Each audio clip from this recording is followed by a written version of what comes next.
One day Jesus was teaching, and go figure, he was surrounded by a huge crowd of people. In fact, it was SRO, standing room only in this house. But there were 4 friends who really wanted their paralyzed friend to have the opportunity to see and to hear Jesus. So they were determined. They took him up on top of the roof of the house. They cut a little hole in the roof, and then they dropped him down inside. They lowered him in. Now, the fascinating thing is that this wasn't the disruptive part of the day. It's actually what Jesus said next. Jesus saw the faith of these men and the faith of this paralyzed man, and he said, "Friend, your sins are forgiven." Now, while all this was going on, some of the opponents of Jesus, some of the Jewish teachers and Pharisees, they were thinking to themselves, who does this guy think he is? Only God can forgive people. He must be a false teacher, a false prophet to say such things. Well, Jesus knew what they were thinking, not by guessing or intuition. He actually knew what they were thinking. And so he asked them, what do you think is easier to do? To heal a person or to give them forgiveness?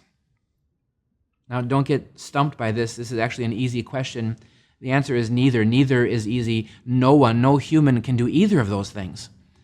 But if you had to rate it on a difficulty scale, I suppose, healing a body for a few decades is not even close to as difficult as redeeming a soul from hell. No human can do either. Only God can do both. That's the point.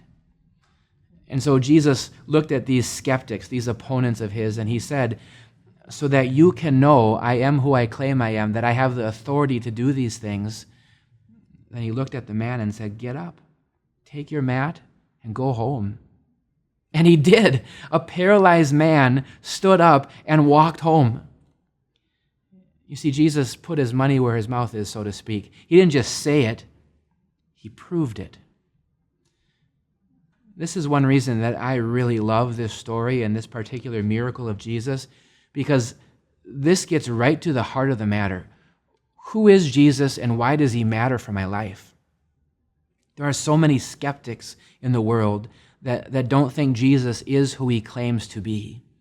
Or even Christians sometimes who sort of superficially think, well, Jesus is just a nice guy and a good example.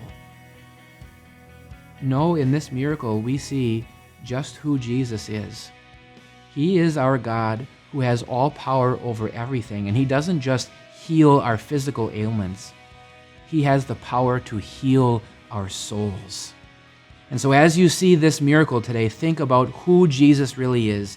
He is truly our God, the all-powerful maker and creator, but he is truly the one who brings you healing down to the fiber of your soul, the one who saved you. And so, friends, like the paralyzed man, rejoice. Your sins are forgiven too.